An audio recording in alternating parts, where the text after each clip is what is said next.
Salut à tous, on se retrouve pour un nouvel épisode de ma série Checkpoint consacrée à Pau Cubarsí.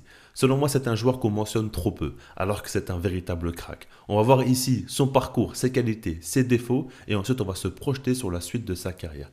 Déjà, il faut bien comprendre une chose, c'est que Cubarsí a tout fracassé lors de ses débuts au Barça. Parce qu'il a fait ses débuts en pro à l'âge de 16 ans et s'est rapidement imposé comme un titulaire indiscutable. Alors quand on regarde en soi, au Barça, ça arrive de plus en plus souvent de voir des joueurs très jeunes, très tôt, s'imposer. En Europe aussi, de manière plus globale, on voit beaucoup de très jeunes joueurs s'imposer et devenir des joueurs importants dans les top clubs européens. Donc, ce n'est plus vraiment une anomalie. C'est déjà arrivé et ça va continuer à arriver. Maintenant, la différence, c'est que souvent, on voit des joueurs s'imposer au poste de milieu de terrain ou au poste d'attaquant, mais c'est hyper rare de les voir s'imposer au poste de défenseur central.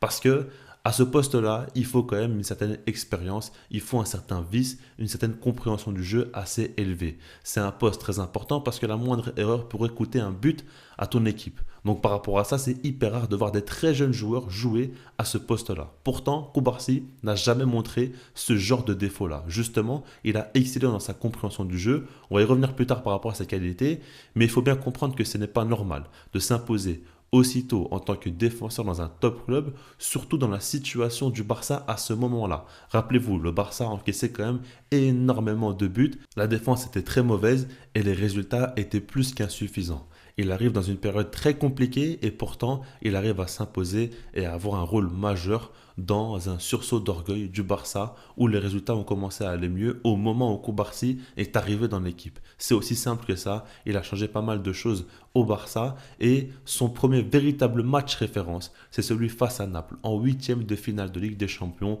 où il a tout simplement été élu homme du match parce qu'il avait fait une performance monstrueuse. Alors déjà, il était face à Victor Osimhen en 1 contre 1 et il avait bien montré que oui, il est beaucoup moins rapide que l'attaquant nigérian. Il est beaucoup moins fort physiquement, mais il avait su compenser avec une intelligence de jeu, qualité d'anticipation très très impressionnante. Donc il avait annihilé la performance de Victor Osimhen. Rien que ça. Et puis par la suite, surtout là où il a choqué le monde entier, c'est au niveau de sa relance. Rappelez-vous de ces différences faites individuellement lors de ce match-là. Ça a été fou au niveau du jeu court, au niveau du jeu long. Ce qu'il avait montré, c'était assez dingue et il a donné sa carte de visite au monde entier. Et là, comme je vous l'ai dit, il s'est fait connaître lors de ce match-là. Par la suite, il a enchaîné peu de temps après avec un match face à l'Atlético Madrid au Wanda Metropolitano, un match où il y a quand même une grosse tension, les supporters sont très chauds. Demandez à l'équipe d'Amin Mathieu, ils vous le diront, mais plus sérieusement, il avait déjà fait aussi encore une fois un très gros match. Et ce n'est pas tout. Évidemment, en Ligue des Champions, encore une fois, 2 matchs de très haut niveau face au Paris Saint-Germain, où en 1 contre 1, il avait montré de très très belles choses face à Kylian Mbappé. Et au niveau de la relance, encore une fois, il a continué à faire des différences très importantes malgré l'élimination du Barça. Ça n'a surtout pas été lui le fautif, mais plus Araujo qui est bien plus expérimenté que lui. Après ça, c'est encore autre chose. Maintenant, quand on continue à regarder, il y avait un Classico face au Real Madrid très impressionnant aussi en Liga en toute fin de saison, alors que le Barça n'avait plus rien à jouer, que ce soit en Liga ou en Ligue des Champions, où ils étaient éliminés. C'était un match où le club était en crise, où défensivement ça n'allait plus du tout, le club allait en roue libre et pourtant Cubarsí a gardé la tête froide et a su sortir un très bon match encore une fois. Pour terminer la saison, il y a eu les Jeux Olympiques. Et là, c'est hyper intéressant parce que quand on regarde, c'est un jeune joueur qui peut participer aux JO. Il a été épargné de l'Euro par Luis de la Fuente parce qu'on sait très bien qu'il y avait pas mal de joueurs du Barça qui se sont blessés gravement parce qu'ils ont enchaîné trop de matchs en saison, puis les compétitions internationales. Là, il a voulu qu'il joue une seule et deux compétitions entre l'Euro et les JO. Il a fait le choix, ça a été les JO. Et donc, par rapport à ça, en soi, les Espagnols en attendaient beaucoup de Pau Cubarsí. On sait que c'est un joueur hyper talentueux qui avait montré de très belles choses, comme je vous l'ai dit, en Ligue des Champions et en Liga. Donc, dans les JO, là où le niveau est généralement plus bas, il devrait aussi faire de grosses performances. Par rapport à ça, il a tout de même très mal commencé la compétition, avec un carton rouge, avec des prestations quand même insuffisantes, et il a su monter en puissance jusqu'à cette finale face à l'équipe de France, l'équipe qui était donc vue comme les favoris à domicile.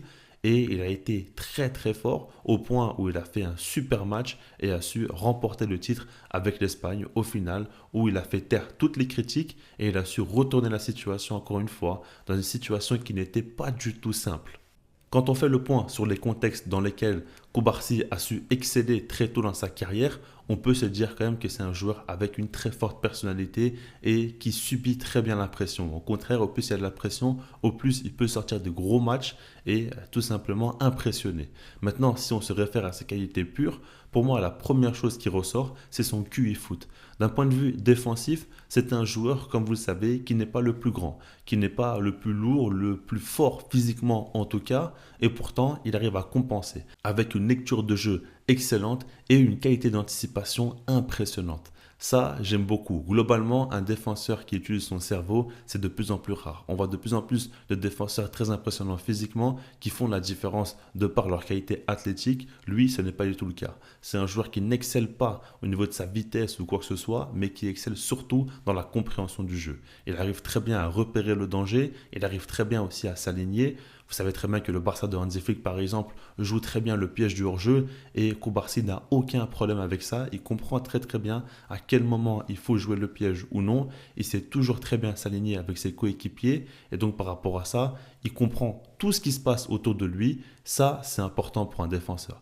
Parce que le défenseur a toujours le jeu en face de lui et doit voir ses coéquipiers, doit les replacer et doit toujours aussi s'adapter aux circonstances. Ça, il arrive très très bien à le faire et c'est hyper important évidemment. Ensuite, quand on parle de QI foot, il faut évidemment évoquer la relance. C'est le domaine dans lequel il est le plus fort, il n'y a aucun doute là-dessus. Si vous regardez les matchs du Barça, vous voyez à chaque fois de grosses différences faites par Pau Koubarsi. Je vais vous montrer une heatmap avec ses passes réalisées. Vous voyez très bien qu'il s'attaque à toutes les zones du terrain. Il n'a pas de complexe, il peut jouer autant à droite qu'à gauche, jeu court ou jeu long. Il sait absolument tout faire et il réussit un nombre de passes incalculable alors qu'il prend énormément de risques.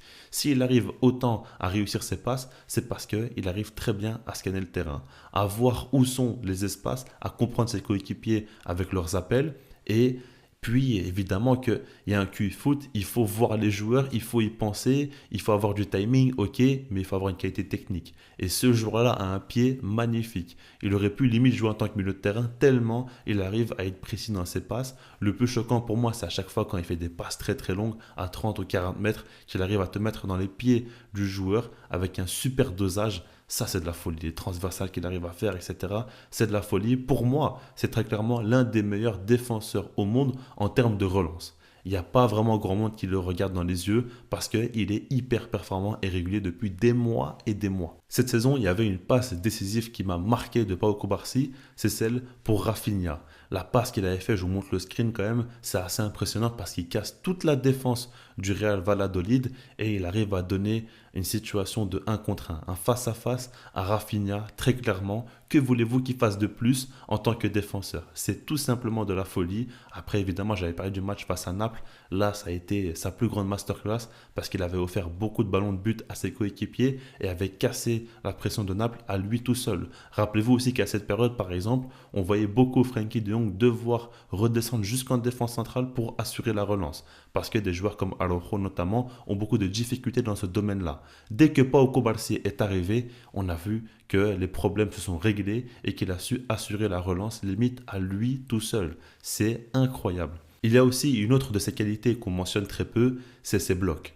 Et pour ceux qui ne savent pas ce que c'est, je parle des tacles qui vont contrer une frappe. Il le fait très souvent et je trouve qu'il est très bon là-dedans. Pour exceller dans ce domaine-là, il faut notamment avoir un très bon timing et il faut aussi oser se jeter. On voit de plus en plus de défenseurs faire du recul-frein, vraiment avoir cette idée-là où ils veulent pas trop se jeter, pas prendre le risque de se faire dribbler. Koubarsi n'a pas cette mentalité-là. Il n'a peur de rien, il rentre dedans. Déjà, ça compense au niveau de son physique parce qu'il est peut-être pas le meilleur physiquement, mais vu qu'il n'a pas peur d'y aller, on voit que ça peut compenser. Et puis par la suite, c'est un joueur aussi qui a un très gros timing, comme je le dis, QI foot, donc ça ne me surprend pas. Mais on voit de plus en plus de fois où il arrive à contrer des occasions de but pour l'équipe adverse grâce à son timing et ses blocs. Si on parle maintenant de ses défauts, le plus évident selon moi, c'est au niveau de son jeu aérien. C'est un domaine où il a de grandes difficultés et on voit très clairement que lorsqu'une équipe adverse met en place un jeu long pour toucher l'attaquant qui est tout près de Pau Koubarsi, il est très souvent mis en difficulté et n'arrive pas à trouver de solution à ce niveau-là. Évidemment, sa taille joue beaucoup. Maintenant, quand on regarde un défenseur comme Jules Koundé aussi, il n'est pas le plus grand, mais a un très bon timing et a beaucoup travaillé là-dessus. J'en attends beaucoup de Pau Cubarsí sur les prochaines saisons. Il va falloir qu'il travaille et qu'il progresse à ce niveau-là. Si on regarde ensuite, beaucoup de gens disent qu'il est pas le meilleur au niveau des duels et qu'il peut facilement se faire bouger. Personnellement, je ne suis pas forcément d'accord avec ça. Je trouve quand même que souvent, il a eu à faire face des attaquants quand même qui étaient plus rapides et plus physiques que lui et pourtant il s'en est bien en sorti. Je pense qu'il peut encore progresser, mais il y a beaucoup de défenseurs qui arrivent à compenser leurs lacunes physiques de par leur intelligence de jeu. On en a vu énormément et même quand on regarde un défenseur comme Virgil van Dijk, il est bien plus grand que Pau Cubarsí, il est bien plus physique et donc lourd que Pau Cubarsí aussi, bien plus rapide. Et pourtant, quand on regarde ses interventions, la plupart du temps, il ne va pas jouer de son physique, mais plutôt essayer d'anticiper ce que l'attaquant va faire et avoir le bon timing pour avoir une chance de récupérer le ballon de manière propre. Et ça, pour moi, c'est une chose que Pau Cubarsí doit analyser, il doit travailler là-dessus, comme il le fait déjà. En soi, c'est un défenseur qui essaie toujours de comprendre ce que l'attaquant fait et essaie d'intervenir au bon moment au lieu de se jeter bêtement. Et donc, jouer de son cerveau, de son intelligence de jeu, qui est une grande qualité chez lui, pour continuer à progresser, c'est une bonne chose. Alors, par exemple, si on en revient à Virgil van Dijk, c'est un défenseur qui, si jamais se rate dans l'anticipation, peut se rattraper avec son physique. Cubarsí aura plus de mal parce qu'il a un physique moins impressionnant. Maintenant, ce n'est pas pour autant qu'il faut se relâcher. Moi, je pense que Cubarsí, pour l'avenir, pour qu'il réussisse, il faut qu'il forme un grand duo. Aujourd'hui, au Barça, il n'y a pas assez de stabilité. On voit qu'il avait joué avec Araujo où ça avait très bien fonctionné. Maintenant, on voit qu'il joue avec Inigo Martinez qui est très fort en ce début de saison. Il faut qu'il trouve son compère, son joueur avec qui il va jouer à chaque match au Barça pour avoir des repères bien clairs. Mais globalement, je pense qu'il lui faut un défenseur du profil d'Araujo dans le sens où il lui faut un véritable stopper. Un gars qui est hyper fort dans le duel en soi, qui a toutes les qualités que lui n'a pas. C'est-à-dire en termes de physique, en termes de duel, jeu aérien et puis un contre un pur, réussir à faire de grosses différences. Parce que à ce moment-là, lui, il pourra mettre en avant toutes ces qualités qui sont toutes celles que j'ai citées dans cette vidéo. Donc, à ce moment-là, je pense qu'il pourra pleinement être exploité et avec le temps, il pourra travailler. Il a seulement 17 ans aujourd'hui et au niveau de ses défauts, pour moi, ce n'est pas quelque chose qui est vraiment important, qui est délicat parce qu'il compense avec tellement de qualité et puis c'est un joueur qui fait du dépassement de fonction. Parce qu'au niveau de la relance, il fait beaucoup plus que ce qu'il devrait faire. Ça, il faut bien le comprendre. Donc par rapport à tout ça, pour moi, Cubarsí est un jeune joueur à suivre de très très près, mais c'est déjà un défenseur qui est hyper fort, hyper constant et qui affiche un niveau très très haut. Je vous laisse là-dessus, puis sinon moi je vous dis peace.